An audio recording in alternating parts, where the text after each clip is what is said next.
presented by Unique Films. Unique Films. Mixed by Happy Digital Recording Studio Chanpatia.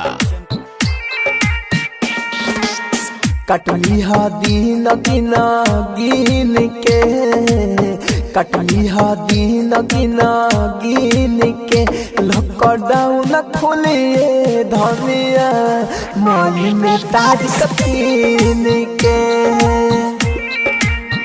हो। Lockdown खोलिए धनिया मई में तारीख 3 के।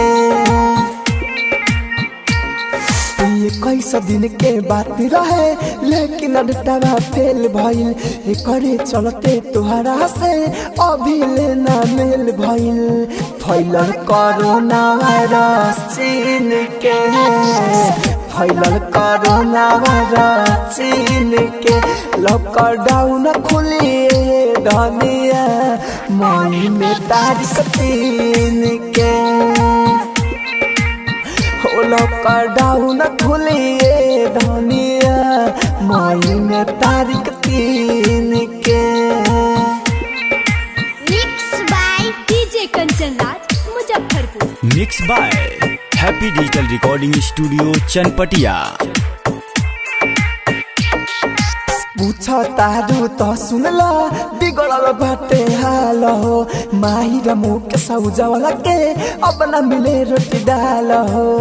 राहुल लिया राशन कीन के, राहुल लिया राशन कीन के, लॉकडाउन खोले धनिया मई में तारीख 3 के हो। लॉकडाउन खुले धनिया मई में तारीख 3 के।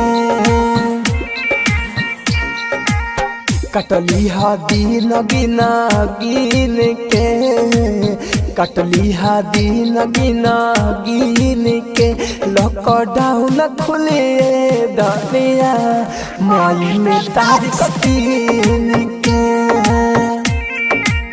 हो। लॉकडाउन खोलिए धनिया मई में तारीख 3 के।